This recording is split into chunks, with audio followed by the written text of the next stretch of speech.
when the world held its breath. There are moments in history when everything hangs by a thread, moments when a single decision, a single misunderstanding, could change the fate of the entire world.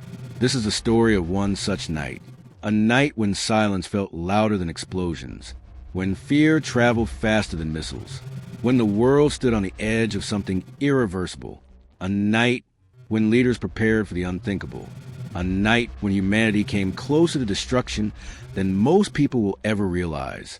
This was not a war, but it could have been. This was the night the world expected World War III. To understand that night, you have to understand the tension that came before it. The world was split in two. On one side, the United States and its allies. On the other, the Soviet Union and its sphere of influence. This was the era of the Cold War, a conflict without direct, large-scale battles, but filled with fear, suspicion, and constant readiness for war. Both sides had something terrifying: nuclear weapons, weapons capable of destroying entire cities in seconds, weapons that could end civilization itself. And once launched, there would be no turning back. To prevent war, both sides adopted a danger strategy, a strategy known as mutually assured destruction. If one side launched nuclear weapons, the other would respond, and both would be destroyed. It was a balance of terror, peace, maintained by the certainty of annihilation. But this system depended on one critical factor: accurate information.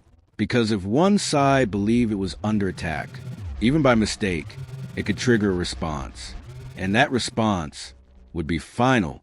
It was late, quiet, ordinary. Nothing seemed out of place.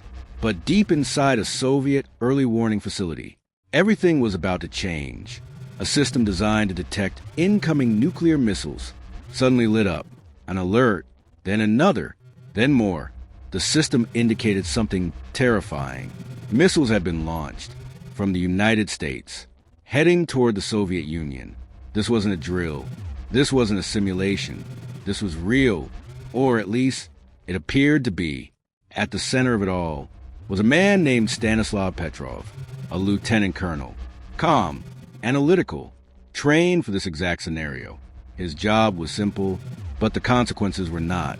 If the system detected a missile launch, he had to report it immediately. That report would go up the chain of command, and within minutes, a decision could be made: retaliate, launch, end everything. The alarm continued. The screen showed multiple incoming missiles. The data seemed clear.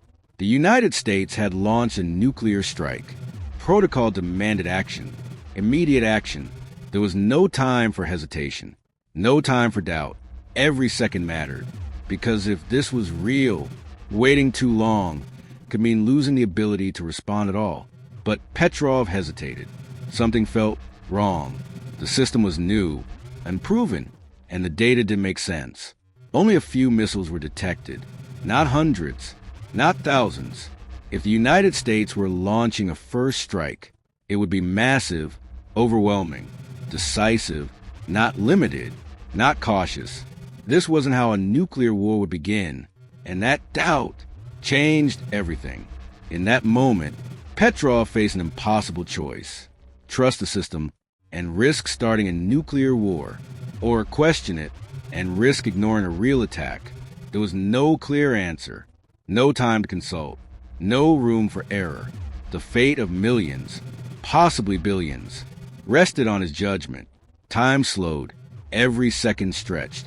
The room was filled with tension, alarms echoing, eyes watching, waiting for a command. Petrov had to decide, and he chose to wait, to trust his instincts, to believe that the alert was a mistake. Minutes passed, then more. No explosions, no confirmations, no incoming missiles. The system had been wrong. A false alarm, caused by sunlight reflecting off clouds. A rare combination conditions, misinterpreted by the satellite system. It was a glitch, a flaw, a mistake. But if Petrov had followed protocol, that mistake could have ended the world. The world never knew. Not at the time. There were no headlines, no breaking news, no public awareness, because the incident was classified, hidden, buried within layers of secrecy. But the reality was clear. That night came dangerously close to becoming the beginning of World War III. What makes this story so powerful is not just the technology, or the systems, or the politics. It's the human element. One person, one decision, one moment of doubt. In a world built on protocols and procedures, it was human judgment that made the difference. If the report had been made, the response would have been swift. Missiles launched, targets locked, cities destroyed, retaliation inevitable. Within hours, millions would be gone. Within days, the world would change forever. And all of it triggered by a false alarm. The Cold War systems were built for speed, for reaction, for immediate response. But that speed came with risk, because faster decisions mean less time to think, less time to question, less time to be human. And sometimes that's the difference between survival and catastrophe. Petrov's decision didn't make him famous, not immediately. In fact, he was criticized, questioned, even reprimanded, because he didn't follow protocol, because he trusted himself over the system. But history would prove he was right. Years later, the story came out. The world finally learned how close it had come, how fragile the balance really was, how a single moment could have changed everything. The night the world expected World War III never made headlines. It didn't reshape borders. It didn't leave ruins. But it left a lesson, a powerful one, that sometimes the most important moments in history are the ones that almost happened. The world didn't end that night, not because the system worked, but because one man chose to question it.